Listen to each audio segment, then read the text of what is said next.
नमस्कार विद्यार्थी मित्रो, विभाग एक भूगोल विभागातील सर्व विद्यार्थ्यांचं स्वागत.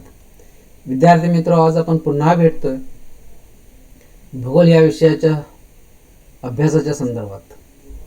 आपण अभ्यास करणार आहोत सेमिस्टर क्रमांक 2 भूगोल पेपर क्रमांक 2.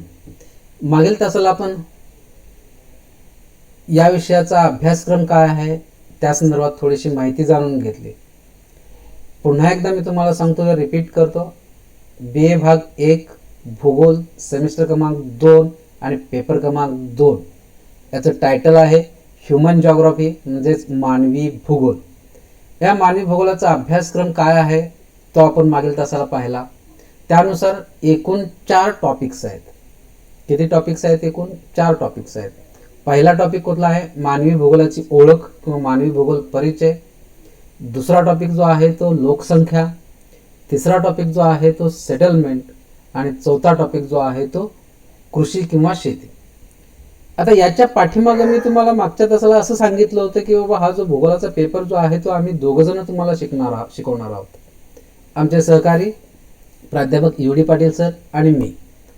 आता हे एकूण 4 टॉपिक्स जे आहेत ते 4 टॉपिक्स आम्ही विभागून घेतलेले आहेत. टॉपिक क्रमांक 1 आणि टॉपिक क्रमांक 2 हे 2 टॉपिक जे आहेत ते UD पाटील सर तुम्हाला शिकवतील.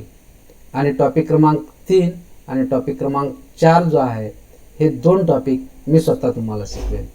आता टॉपिक क्रमांक 1 आणि 2 काय आहे ते मागच्या तासाला आपण पाहिलेलं होतं की टॉपिक क्रमांक पहिला जो आहे तो मानवी भूगोलाची ओळख आहे, मानवी भूगोलाचा परिचय आहे. त्याच्यामध्ये 4 मुद्दे आहेत: व्याख्या आहे, व्याप्ती आहे, शाखा आहे आणि महत्त्व आहे. याविषयी चर्चा करणार आहोत. दुसरा टॉपिक आहे तो पॉप्युलेशन, लोकसंख्या, लोकसंख्येच्या वितरणावरती परिणाम करणारे घटक, माल्थचा सिद्धांत, लोकसंख्या संक्रमणाचा सिद्धांत, स्थलांतर, लोकसंख्येचे स्थलांतर. हे 2 टॉपिक्स किंवा प्रकरणं हे UD पाटील सर तुम्हाला शिकवतील. आणि जो तिसरं प्रकरण आहे वसाहत ते मी तुम्हाला शिकवणार आहोत. आणि चौथं जे प्रकरण आहे शेती ते सुद्धा मी तुम्हाला शिकवणार आहोत. म्हणजे टॉपिक क्रमांक 3 वसाहती आणि टॉपिक क्रमांक 4 जो आहे तो शेती, हे 2 टॉपिक मी तुम्हाला ऑनलाईन शिकवेन. ज्यावेळी कॉलेज रेग्युलर सुरू होईल त्याचवेळी पुन्हा ऑफलाईन शिकवेन. म्हणजे तुमच्या मनामध्ये शंका नको की हे 2 प्राध्यापक आहेत, मग हे 2 प्राध्यापक एक विषय कसे कसे शिकवणार आहेत, तर या संदर्भातले हे क्लॅरिफिकेशन. विद्यार्थी मित्र, या संदर्भात तुम्हाला अनेक पुस्तकं लायब्ररीमध्ये उपलब्ध आहेत. त्यांना आपण रेफरन्स बुक्स म्हणतो. विद्यापीठानं सिलेबसच्या पाठीमागं रिकमेंडेड बुक्स किंवा रेफरन्स बुक्स म्हणून पुस्तकांची यादी दिलेली आहे.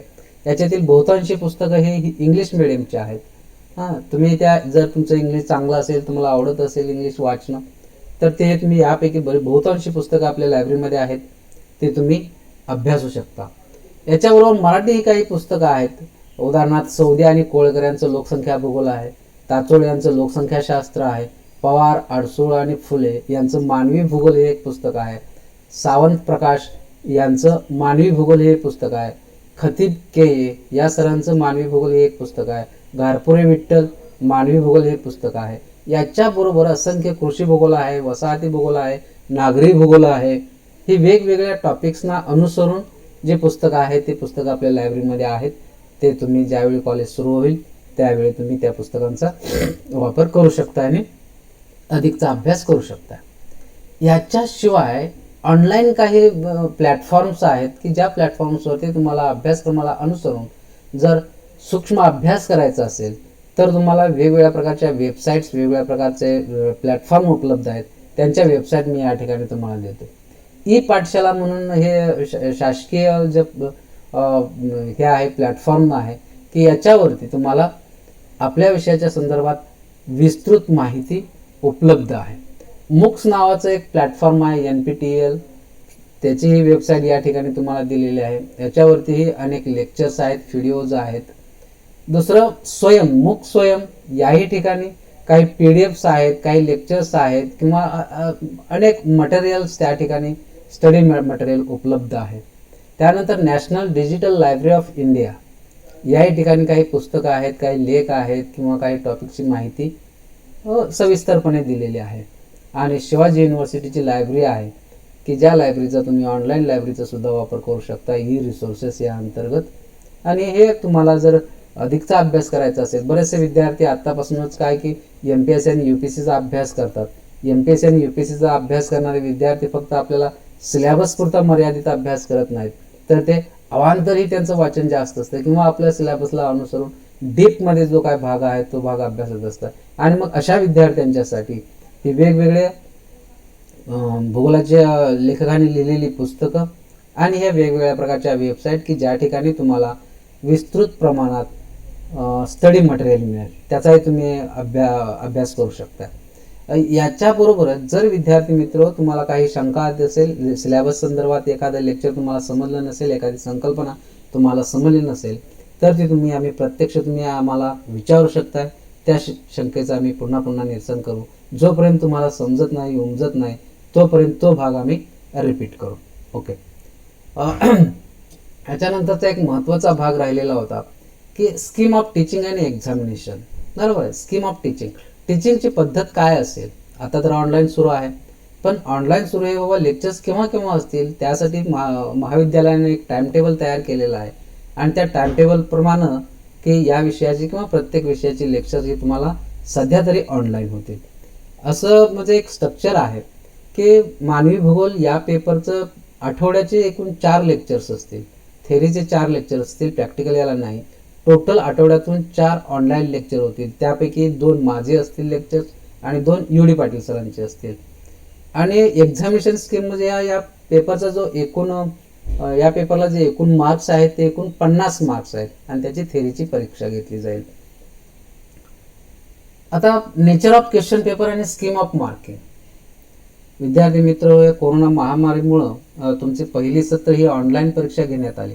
पहिल्या सत्राची खरं तर ते ऑफलाईन जर झाले असते तर प्रश्नपत्रिकेचे स्वरूप बदलले असते. ऑनलाईन परीक्षा घेतल्यामुळे तुम्हाला त्या ठिकाणी ऑब्जेक्टिव्ह मल्टिपल चॉईस क्वेश्चनच तुम्हाला प्रश्न विचारले गेलेत. पण आता जर ही कोरोनाची परिस्थिती निवळली आणि कॉलेज जर आपलं रेग्युलर सुरू झालं तर मात्र तुमची ऑनलाईन परीक्षा न होता ती ऑफलाईन परीक्षा होईल. आणि ऑफलाईन परीक्षेचं जे काही स्ट्रक्चर आहे, प्रश्नपत्रिकेचं जे काही स्ट्रक्चर आहे, प्रश्नपत्रिकेची जी काही रचना आहे आणि त्याला मार्क्सची विभागणी आहे ती अशा पद्धतीनं असेल. काय आहे की तुम्हाला एकूण 3 प्रश्न विचारले जातात. त्या 3 प्रश्नापैकी पहिला जो प्रश्न आहे तो ऑब्जेक्टिव्ह टाईप क्वेश्चन आहे. त्यालाच आपण मल्टिपल चॉईस क्वेश्चन असे म्हणतो, MCQ. या प्रश्नामध्ये एकूण तुम्हाला 10 बहुपर्यायी प्रश्न विचारले जातील. त्या 10 बहुपर्यायी प्रश्नाला प्रत्येक प्रश्नाला 1 मार्क असेल. म्हणजेच 10 प्रश्नासाठी तुम्हाला एकूण 10 गुण असतील. 10 गुण असतील म्हणजे प्रश्न क्रमांक 1 जो आहे बहुपर्यायी प्रश्न तो 10 मार्काचा असेल. त्यानंतरचा प्रश्न क्रमांक 2 जो आहे तो शॉर्ट नोट्स म्हणजे टिपा लिहा किंवा थोडक्यात उत्तरे लिहा असा तो असतो. तिथं तुम्हाला एकूण 6 टिपा विचारलेल्या असतात. 6 पैकी 4 टिपा तुम्हाला लिहायच्या असतात. प्रत्येक टिपेला 5 मार्क्स असतात. म्हणजे 4 टिपा जर तुम्हाला लिहिल्या तर तुम्हाला 20 पैकी गुण मिळतील. म्हणजे दुसरा प्रश्न जो आहे तो शॉर्ट नोटचा आहे आणि त्यासाठी 20 मार्क्स दिलेले आहेत. त्यानंतरचा प्रश्न क्रमांक तिसरा प्रश्न आहे तो डिटेल्ड आन्सर आहे. म्हणजे ब्रॉड क्वेश्चन ज्याला आपण म्हणू, विस्तृत प्रश्न. आता हे जे ब्रॉड क्वेश्चन जे आहेत किंवा डिटेल्ड आन्सर टाईप क्वेश्चन जे आहेत ते तुम्हाला एकूण 3 विचारले जातात आणि 3 पैकी तुम्हाला 2 लिहायचे असतात आणि त्यासाठी प्रत्येक प्रश्नाला 10 मार्क्स असतात. म्हणजे असे 2 प्रश्नांचे 20 मार्क्स.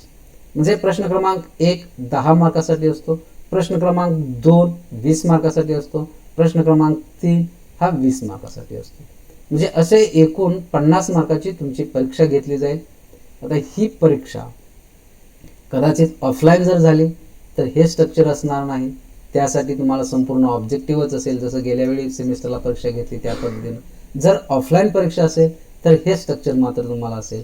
त्यामुळं तुम्ही आतापासूनच अभ्यास करा किंवा आतापासूनच तुमच्या डोक्यामध्ये फिट असू दे काय की आपल्याला ब्रॉड क्वेश्चन पण आहेत, शॉर्ट आन्सर पण आहेत, ऑब्जेक्टिव्ह पण आहेत.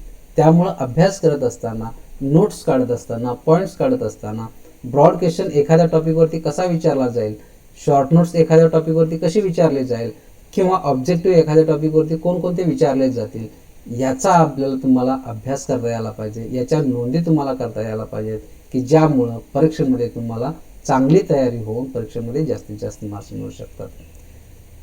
विद्यार्थी मित्र, तुम्ही आज याही ठिकाणी सहभागी झालेला आहात ऑनलाईन लेक्चर्समध्ये. हा भाग थोडासा होता सिलेबसच्या संदर्भात आणि परीक्षेच्या संदर्भात किंवा प्रश्नपत्रिकाच्या स्वरूपाच्या संदर्भात. तो तुम्हाला सांगणं अत्यंत गरजेचं होतं. तुम्ही सहभागी झालात त्याबद्दल धन्यवाद. घरी राहा, सुरक्षित राहा. Thank you very much.